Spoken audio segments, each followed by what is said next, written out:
नमस्कार, स्वागत है आपका मार्केट टाइम्स टीवी पर। मैं हूं आपके साथ आरती सिंह और आज हम बात करेंगे कृषि जुल्सों से जुड़ी बड़ी खबरों की।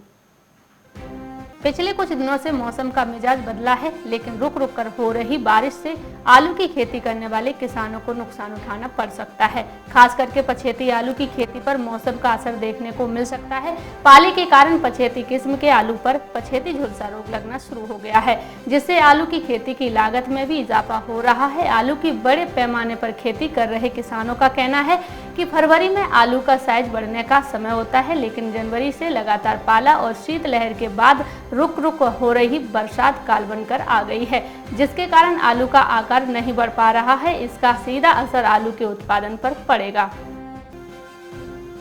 अचानक मौसम में आए बदलाव से तापमान धीरे धीरे बढ़ने लगा है। दिन में तेज धूप गर्मी का एहसास करा रही है। गेहूं उत्पादन किसानों की चिंता बढ़ गई है। इसी तरह तापमान बढ़ता रहा तो गेहूं उत्पादक में गिरावट आएगी। पछेती गेहूं की फसल चौपट हो जाएगी। उत्तर प्रदेश के अमरोहा जिले में करीब 90,000 हेक्टेयर भूमि पर इस बार गेहूं की बुवाई की गई है। शुगर मिलों से समय पर गन्ना पर्ची नहीं मिलने के चलते गेहूं की बुवाई भी समय पर नहीं हो सकी। अब फरवरी आते ही मौसम में बदलाव का दौर शुरू हो गया है। ठंड धीरे धीरे खत्म होने लगी है। रात में पाला भी नहीं पड़ रहा, दिन में गर्मी होने लगी है और तापमान भी बढ़ रहा है। इससे गेहूं उत्पादन किसानों की चिंता बढ़ गई है। इस बार खेतों में बासमती की नई किस्म 118, 123 और 138 में उगाई जाएगी। इसके लिए केंद्र सरकार और उप राज्यपाल शासन की ओर से अनुमति दे चुकी है। कृषि विभाग की ओर से इन किस्मों की बिजाई के लिए जल्द ही किसानों को बीज मुहैया करवाए जाएंगे। स्टॉकिस्ट जम्मू में किए गए शोध में पाया गया कि बासमती की नई किस्मों की पैदावार 1 हेक्टेयर में 45 से 50 क्विंटल के आसपास है, जबकि मौजूदा समय में बीजी जा रही बासमती 370 की पैदावार 20 से 25 क्विंटल प्रति हेक्टेयर ही है। दूसरी किस्मों की पैदावार ज़्यादा होने से किसानों की आय में दोगुना इजाफा होगा। बीज मुहैया करवाने के लिए स्टॉकिस्ट जे की ओर से कृषि विभाग के स्टोरों में बीज उपलब्ध करवाया जाएगा। दिल्ली और मुंबई समेत देश के कई हिस्सों में प्याज के दाम बीते 15 दिनों में से 2 से 3 गुना तक बढ़े हैं। कीमतों में इस बढ़ोतरी की वजह सप्लाई में दिक्कतों को बढ़ाया जा रहा है। महाराष्ट्र में थोक भाव 1,000 रुपये प्रति क्विंटल तक बढ़े हैं। बताया है कि दिल्ली में प्याज की रिटेल भाव 50 से 60 रुपये के बीच पहुंच गया है, जबकि कुछ दिन पहले तक यही प्याज 20 रुपये से 30 रुपये के बीच मिल रहा था। आवक में कमी की वजह से प्याज के दाम बढ़ना शुरू हुए हैं। पिछले दिनों हुई बारिश का भी असर प्याज की फसल पर हुआ है, जिससे आवक कम हुई। करीब हफ्ता भर पहले ही मंडी में प्याज का थोक भाव 22 रुपये किलो था, जो फिलहाल 33 रुपये प्रति किलो पहुंच चुका है। कोची में मौसम में असामान्य बदलाव ने किसानों को झकझोर कर रख दिया है। जनवरी में हुई अभूतपूर्व बारिश ने कई किसानों की खेती का भी नुकसान किया है। बारिश से सबसे ज़्यादा प्रभावित किसान पश्चिमी घाट क्षेत्र थे। तमिलनाडु के सीमावर्ती इडुक्की के गांव मरियूर में तो महीने से अधिक समय था असामान्य जलवायु देखी गई, जिसमें सब्जियों और गन्ने सहित बड़े पैमाने पर फसलों को नुकसान हुआ। स्थानीय लोगों ने कहा कि दिसंबर के अंतिम सप्ताह से मयूर से धुंध का अनुभव किया और यह जनवरी के अंत तक चला। मयूर में मुख्य फसलें गन्ना, सुपारी और सब्जियां हैं।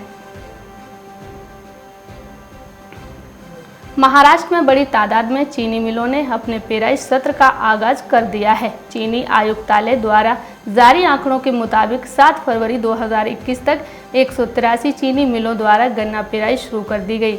राज्य में 689.28 लाख टन गन्ने का पेराई कर 692.98 लाख क्विंटल चीनी उत्पादन किया गया। राज्य में औसतन चीनी रिकवरी 9.39% है। अब तक कोल्हापुर विभाग में 37 चीनी मिलें चालू हो चुकी हैं। कोल्हापुर विभाग में चीनी रिकवरी भी 11.5% को पार कर चुकी है। कोल्हापुर विभाग में चीनी रिकवरी 11.64% है।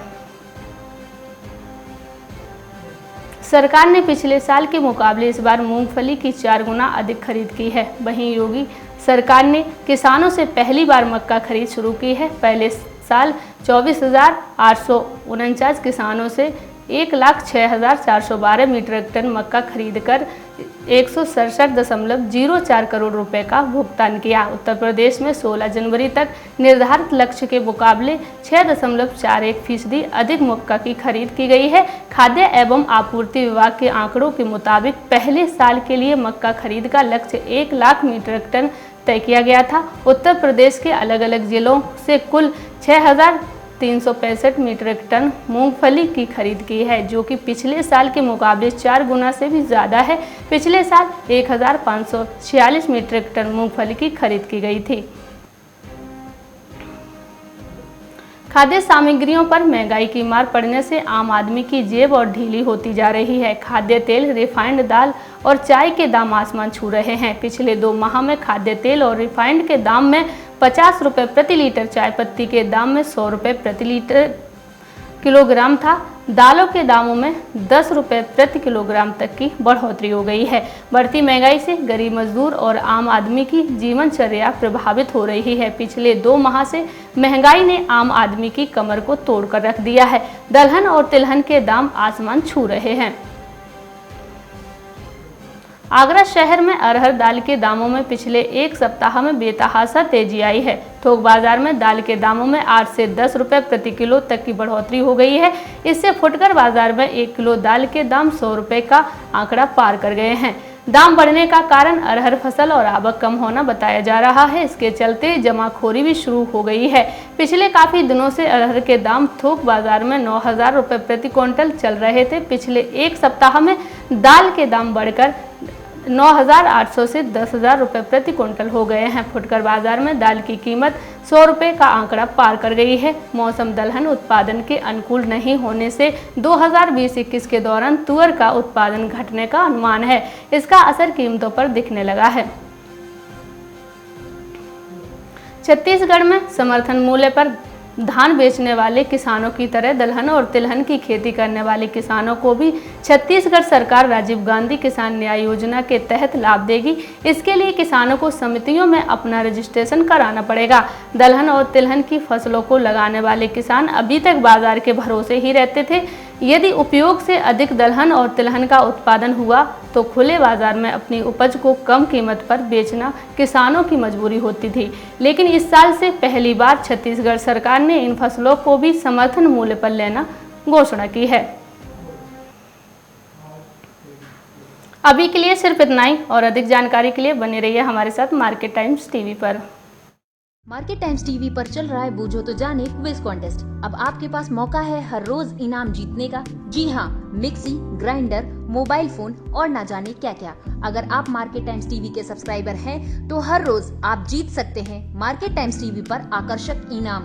और अगर आपने मार्केट टाइम्स टीवी को सब्सक्राइब नहीं किया है तो तुरंत सब्सक्राइब करें। मार्केट टाइम्स टीवी पर चल रहा बूझो तो जाने क्विज कॉन्टेस्ट, जिसमें हम हर प्रोग्राम के अंत में पूछते हैं आपसे अर्थव्यवस्था, कमोडिटी बाजार, मंडियों का हाल, शेयर बाजार पर सवाल। सही जवाब देने वालों में से विजेता को लकी ड्रॉ के द्वारा चुना जाता है और उस विजेता को मिलता है मार्केट टाइम्स टीवी की तरफ से पुरस्कार। बस आपको सवाल का जवाब देने से पहले मार्केट टाइम्स टीवी को भी सब्सक्राइब करना है। आज का सवाल है, जूट उत्पादन में सबसे प्रमुख प्रदेश कौन सा है? आपके ऑप्शंस हैं option A Paschim Bangal, option B Tamil Nadu, option C Kerala या फिर ऑप्शन डी उड़ीसा। जवाब के लिए टाइप करें जूट ए, जूट बी, जूट सी या फिर जूट डी। आपको मार्केट टाइम्स टीवी चैनल को सब्सक्राइब करना है और जवाब व्हाट्सएप करना है। आप जवाब व्हाट्सएप कर दें 9953882229 पर। आप में से लकी विजेता जीत सकता है वेल लिथियम ट्रिमर।